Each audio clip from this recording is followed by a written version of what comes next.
Hey everybody.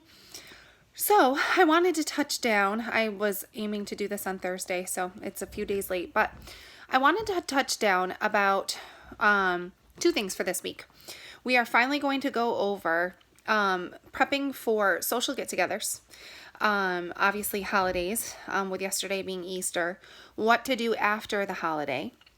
And then I'm going to share with you what we have coming up towards the end of this week, which I'm really excited about. So let's go ahead and go with social get togethers first. One of the biggest life hacks I have always implemented is offering to bring something that aligns with what my nutritional goals are for while I'm there. Now, to me, social get togethers fall under two different categories. One is you're trying to get through them doing the least amount of damage possible. That's during the time of a cut when you're trying to stay super focused. And then also times where you're evaluating on how much is this a bonding experience for my family or people that are close to me in my life that I may not be able to recreate outside of this. So like if it's a wedding or a baby shower, etc., etc. Now, if you have two of those every month, we're going to have to evaluate how to get through them with the least amount of damage. But for most of us, these things only come a very few times a year. And to not participate in them would also mean to not bond with the people that we love the most. Now, that being said, we typically do not want to go in no holds barred, go crazy, eat and drink our faces off, because we will do more damage in one evening than we can make up for in 2, sometimes 3 weeks' time. But having a couple of drinks or a piece of cake or something along those lines is completely fine to bond with the people around you.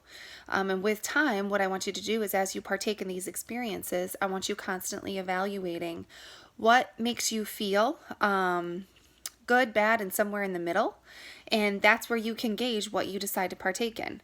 For instance, alcohol for me makes me feel like garbage, even if I have really small amounts of it. That's back to my body's diabetic tendencies. It just does not handle alcohol well. So even if I have 1 or 2 drinks, I will feel the effects from that for 2 to 3 days. Versus I can have a piece of cake or maybe mashed potatoes with dinner or something silly along those lines that I wouldn't normally do for myself on a daily basis. I'm going to feel the effects of that a lot less, which is where I will often splurge on my food and not so much on alcohol. Some people are totally different. The absolute polar opposite of that, where they feel like garbage with different food items and they would rather have 1 or 2 drinks. So it's really dialing in how does everything make you feel and what's worth it for you and what's not. Also evaluating that physiological cost. What is really causing a big step back, and where can you flirt with that line on, yes, I can partake a little bit, and as long as I get right back in the saddle, it's not really sending me backwards too far. So first life hack, offer to bring something that aligns with your nutritional goals. I have sometimes offered to bring the meat. If there weren't great choices, I almost always offer to do some kind of vegetable. And it depends on where we're going. For instance, Ricky's family, they typically have a few different vegetable sides. So sometimes I will offer to bring like sweet potatoes or something along those lines because I know that there's typically some other choices there. My family tends to have like 8 different carb options, which is okay for them if that's what they want to partake in. But so I'm usually offering to bring a vegetable, and then I also offer to bring a dessert. And I will hunt around for something that may have a little bit more nutritional value to it, even though it's a treat. So I've done things in the past like freezer fudge for the adults, or oh my goodness, I can't remember. I'm drawing blanks off the top of my head, but looking up a dessert that maybe has paleo ingredients with there's a lot more nutritional value to them, even though they're still a treat. Some of like the flourless cakes and stuff like that. But so think about what you can offer to bring that's going to make it so much easier for you to have that choice available to you. Now from there, I was talking about this with Trace this morning. Adjusting the size of plate that you're using. Don't hesitate to grab a salad plate or an appetizer plate and use that as your dinner plate. that will keep your proportions in check. And then this is also where that diagram that's on your cheat sheet comes in handy on how you're building your plate, what you want to have on it. Yes, you're going to have some splurge items that you wouldn't normally have access to every day, but by following that diagram, it will still make it better. So for instance, we were talking about Easter dinner yesterday. We were talking about ham, saying how, oh, well, it may not be the best choice, but you're still doing the best you can with what you have available to you. And no, you don't need to bring 99% lean ground turkey or chicken unless you feel like you need to, if like ham makes you sick or something along those lines. But so would ham be the number one choice that you would pick to have for dinner 5 nights a week? Hopefully not.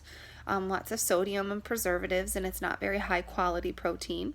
But for Easter dinner, it's completely fine. Still just build your plate according to the proportions on that cheat sheet. Then the last most important tip is when the holiday is over, when the gathering is over, we get right back in the saddle. So that means today, if you're sitting here watching this with Peeps in your hand, put them down. If you are holding a Cadbury cream egg, put it down. That whole knowing when to participate with your family, but also when to dial yourself back is huge. One of the things that Ben Bergeron always says is that he doesn't keep sweets and treats in the house at all, and they only partake in them when they go out and about. I do tend to be more lenient with my kids. I have always said that I want my kids to be kids, so you are going to find things like Goldfish and Twizzlers in our cupboard, but what I try to do is I try to buy things for them that I can easily say no to. For instance, like Twizzlers do not have a hold on me. I can look at them 18 times a day and not feel pulled. But if I had like milk chocolate something or other, that would be a problem. So I try to allow my kids to be kids, but also not tempt myself like crazy with things that I have a hard time saying no to. But getting right back in the saddle, tracking right away, don't start falling down the pitfall of like, okay, I had 2 pieces of chocolate, but I'm not going to write them down because that's not that bad. Because that's how 2 turns to 4 and 4 turns to 6 and so on and so forth. So getting right back in the saddle as soon as possible is huge. That's where remembering your why, revisiting your goals, and getting an appointment set up with your buddy is going to help reset your focus. It's very easy to start to think at this point, I'm not sure how bad I want it. This is really inconvenient and it's just not the right time for me, so I'm just going to put it on hold. But the reality is we're either moving forward or we're moving backwards. It is virtually impossible to completely hold steady all the time. Now, you may be going a little forward and a little back where you found that average spot in the middle where you have a small fluctuation. But you wouldn't have signed up for this challenge if you didn't want to move your needle forward. So getting back in the game as soon as possible, tracking your food as soon as possible, remembering why you're doing this as soon as possible is going to be the biggest key to success. Now, what can you expect from me later this week? This week, I am going to be traveling around to a few of our different local restaurants. Ones like La Paria, 321 Salads, Canales. I'm trying to remember, I have a list written down. But a lot of our local restaurants that are not national chains. Now, why am I doing that instead of Ruby Tuesday? For national chain foods or restaurants, you can look their menus right up in MyFitnessPal, and like 90% of them are in there. So you can literally type in Ruby Tuesday menu and the majority of their menu items will pop up. Occasionally if they have like a special edition, seasonal, something or other, it may be hard to find. But for the most part, their entire menu is available. Again, that's just an example. So what I'm going to do is go around and grab menus from a few different local places that I know people tend to eat. Aztecas, that's another one. And we're going to talk about how to track your food. Number one, how to make good food choices for when you're in a cut versus when you are not.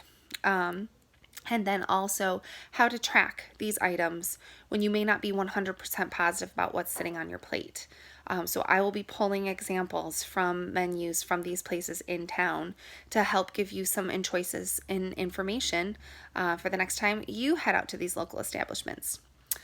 So post below if you've got questions for sure.